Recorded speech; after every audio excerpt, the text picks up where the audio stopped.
Et salut les amis, c'est Nicolas. Et aujourd'hui on se retrouve pour une nouvelle vidéo, enfin pour un nouvel épisode de School Dev, ou Dev School, je ne sais déjà plus.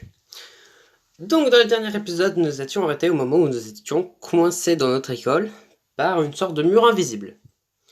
Et du coup c'était le premier épisode, donc on a vu les personnages principaux. Et nous savons que du coup nous avons une meilleure amie. Et que nous sommes dans un club de littérature. Et qu'il y a une nouvelle élève qui était assez bizarre. Donc on va continuer le prochain chapitre.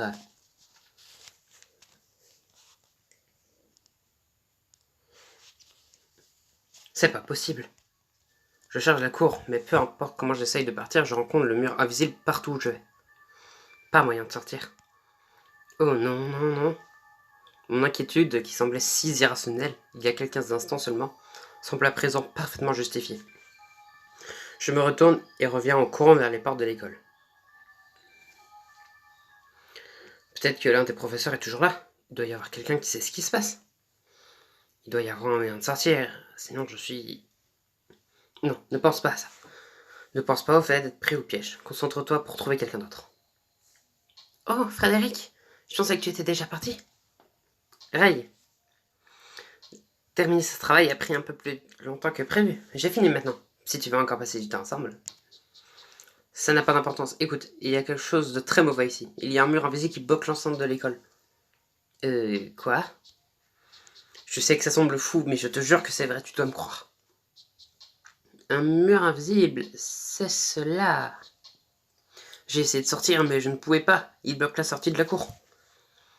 Je suis conscient que je crie, mais je ne peux pas m'en empêcher. Est-ce qu'elle pense vraiment que j'inventerais quelque chose d'aussi fou? Je me sens ridicule d'essayer, mais je vais jeter un coup d'œil à ton mur invisible. Elle part et je fais les 100 pas dans les couloirs. Ça ne devrait pas prendre trop longtemps avant qu'elle ne le découvre, et ensuite nous pourrons aller chercher de l'aide ensemble. Peut-être qu'elle va dire qu'il n'y a pas de mur. Ensuite nous pourrons sortir d'ici, j'aurai d'autres choses dont me soucier. Mais au moins nous ne serons pas pris au piège. Frédéric, il y a vraiment un mur. Tu vois, qu'allons-nous faire?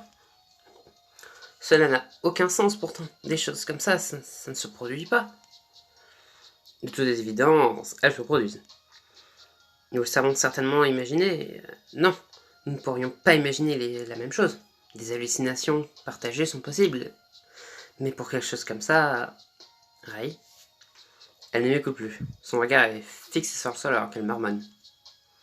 Se pourrait-il que ce soit un rêve? Non, je ne rêve pas. Alors c'est vraiment en train d'arriver. Cela aurait pu être le vent. Un vent fort. Le vent? Peut-être que quelqu'un nous a pris au piège ici pour faire une expérience. Une expérience psychologique peut-être. Mais qui ferait ça? Qui pourrait faire ça? Oh, je vois ce qui se passe maintenant.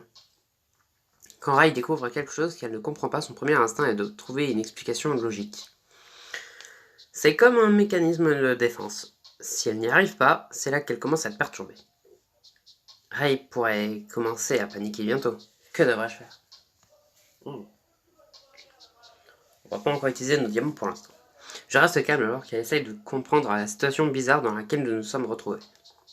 Elle est probablement en train de tout repasser dans son esprit en essayant de comprendre. Ce n'est pas comme si je pouvais vraiment aider. Je ne sais pas ce qui se passe non plus. D'accord. Pas de panique. J'essaye. Il n'y a pas d'explication logique à tout ça. Donc nous allons réfléchir à ce que nous pouvons résoudre logiquement. Nous sommes pris au piège et cela signifie que nous devons trouver un moyen de sortir. Exact. Des idées? Je partais voir un professeur. Alors, je pense que peut-être quelqu'un pourrait savoir ce qui se passe ou comment sortir. Malheureusement, je pense que tous les professeurs sont déjà partis. Ils ont généralement terminé leur réunion à 7 heures. Vraiment? Ils sont tous partis avant nous? Nous sommes coincés ici seuls? Nous ne savons pas si nous sommes seuls ou non ici. Mais il n'y a pas de professeur. Comment sont-ils même autorisés à quitter l'école sans surveillance avec des élèves encore à l'intérieur? Une pensée à moitié hystérique me traverse l'esprit. Une fois que nous serons sortis d'ici, nous devrions les poursuivre en justice pour négligence. Quelqu'un vient habituellement s'assurer que toutes les portes sont verrouillées. Mais si les murs nous empêchent d'atteindre à l'extérieur, ils l'empêcheront probablement de nous atteindre aussi. Quelqu'un vient, il pourrait remarquer quelque chose, que quelque chose ne va pas.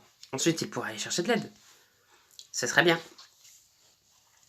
Hey! C'est bon de voir d'autres personnes.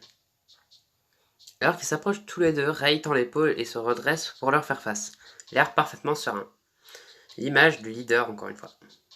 Je suppose que vous avez été prise au piège d'ici toutes les deux comme nous. Nous avons essayé de partir et nous sommes tombés sur une sorte de mur invisible. Que se passe-t-il? Cela me fait sentir un peu coupable, mais je suis heureux de les voir. J'aurais préféré qu'il ne soit pas pris au piège, mais avec d'autres personnes, rend plus facile de supporter tout ça quand je pensais qu'il n'y avait que nous deux. Il est important de rester calme, paniquer ne nous aidera pas. Nous devons avancer avec calme et logique. Totalement en mode leader à présent. Tout d'abord, est-ce que quelqu'un a un téléphone portable? J'ai essayé d'appeler déjà. C'est la première chose que j'ai fait. Il n'y avait aucun signal. Je sors mon téléphone portable et jette un coup d'œil à l'écran. Tout comme Hai, je ne peux pas me connecter. J'essaye d'accéder à internet, mais cela ne fonctionne pas non plus. Comment est-ce possible? D'habitude, ça capte très bien ici. Que devrais-je dire? Le mur doit bloquer notre connexion. Mais comment? Qu'est-ce que c'est au juste? Nous ne savons pas jusqu'à quelle hauteur le mur s'éteint ou en quoi il est fait. Ils ne sont pas faits de quoi que ce soit. Mais il est évident qu'il est là. Et il doit être en mesure de bloquer les signaux de téléphone portable aussi facilement qu'il nous empêche de passer à travers. Nous ne pourrons-on pas essayer les fixes lignes dans les bureaux de l'école? Ou peut-être les ordinateurs du laboratoire informatique? Ce sont de bonnes idées. Il devrait également y avoir quelqu'un qui vient vérifier les portes. Et au pire, quand les gens essayeront de venir à l'école demain matin, ils réaliseront alors que quelque chose ne va pas. J'ai l'impression d'être devenu le commandant adjoint de Ray.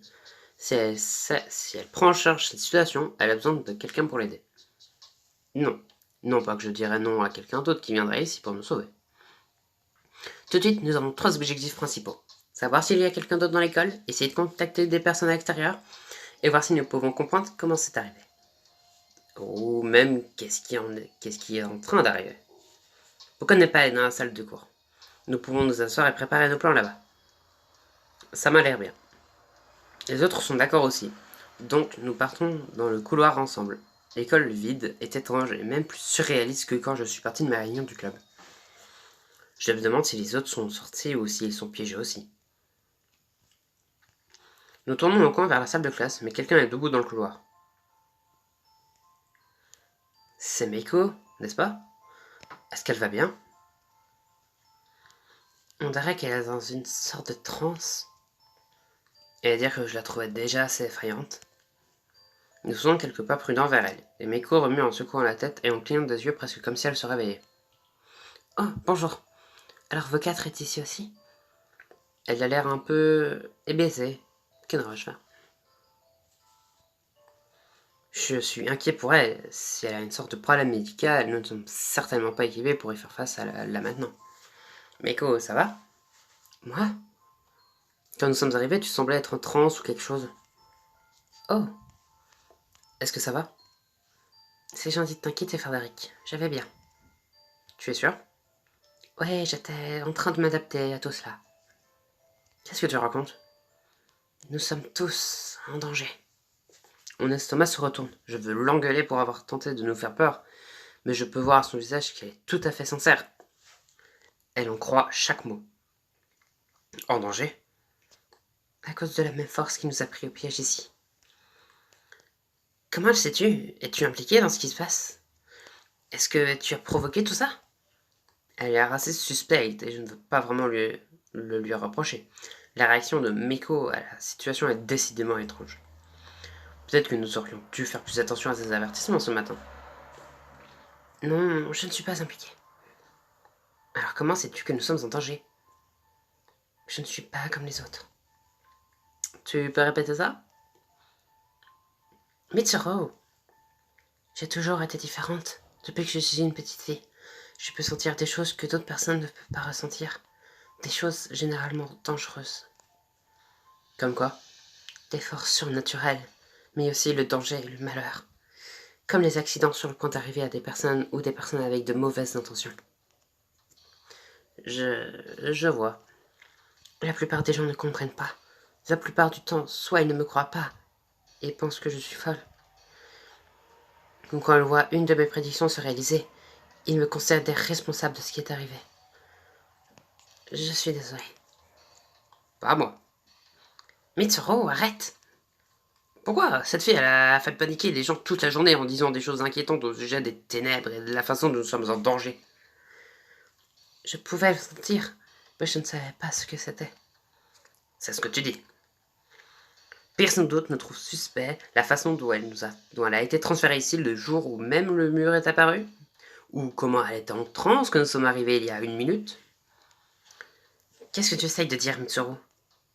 Je veux dire qu'elle est probablement responsable pour le mur. Je ne le suis pas. Je peux prédire les choses, mais je ne les provoque pas. Alors pourquoi as-tu passé la journée entière à essayer de faire peur aux gens? C'est faux, cela n'a jamais été ce que je voulais faire. Quelque chose nous a pris au piège dans l'école, et tu es la personne la plus suspecte dans les barrages.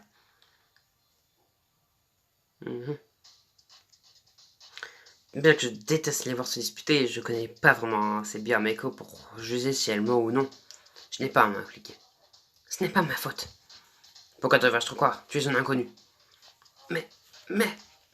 Tu sembles bouleversé en ce moment, mais tu pourrais jouer à la comédie. Ça suffit. Elle se place entre eux. Nous ne pouvons pas nous permettre de nous disputer en ce moment. Mitsuru, tu n'as aucune preuve contre Meiko, et Meiko, tu n'as aucune preuve pour te défendre. Tu veux dire que nous sommes dans une impasse? Exactement. Cette disputer ne nous mènera nulle part, donc arrêtez. Bien. Mais je garde un œil sur elle à partir de maintenant. Ceci étant réglé, retournons à nos moutons. As-tu un plan pour sortir d'ici? Pas exactement, il y a beaucoup de choses que nous devons voir. Mais nous pensions retourner en classe pour discuter de la situation. Je vois. Ce n'est sans doute pas bon pour nous de nous séparer à un moment comme ça, alors pourquoi ne viendrais-tu pas avec nous? Oui, ça va probablement mieux. Allons-y. Nous continuons d'avancer dans les couloirs vers la salle de classe. Meiko marche avec nous, même si elle traîne un peu, et semble encore distraite. Si elle peut vraiment sentir les ténèbres qui nous ont pris au piège ici, cela doit être bouleversant maintenant à cause du mur. Comme pour rester aussi loin d'elle que possible, Mitsuru commence à marcher plus vite jusqu'à être à l'avant du groupe. Je me hâte de le rattraper. Cela pourra mal tourner si personne ne fait rien au sujet. Mitsuru, ne me dis rien, je sais ce que tu vas dire, et tu n'es pas obligé. Je sais que je suis parano. Eh bien, peut-être qu'elle n'est pas responsable, mais à chaque fois qu'elle commence à parler de ses ténèbres, elle me donne la chair de poule. Je comprends. Je veux juste sortir d'ici. Ne t'inquiète pas, nous sortirons. Tu en es sûr? Une fois que nous serons tous assis ensemble et aurons discuté de tout ça, nous devrions être en mesure de trouver une solution. Surtout si Meiko peut détecter quelque chose de plus précis sur la situation. Mais je ne devrais pas dire ça à voix haute à Mitsuru. J'espère que tu as raison. Nous arrivons enfin à la salle de classe. Mitsuru se dirige vers la porte et je le suis avec les autres. Seulement quelques pas derrière nous. Attends, son hurlement de panique a à la peine le temps d'arriver jusqu'à moi, alors que je fronçais le seuil sous nos pieds, le sol de la classe s'effondrait et se fissure. Alors que je tente de faire demi-tour, le sol tombe complètement et Mitsuru et moi tombons dans un abîme noir. Mitsuru et moi tombons et le vide en dessous nous semble s'étirer à l'infini. Qu'est-il arrivé au sol? Les autres peuvent-ils nous rattraper à temps? Est-ce que cela a quelque chose à voir avec le mur étrange autour de notre école? Découvrez-le dans le prochain chapitre.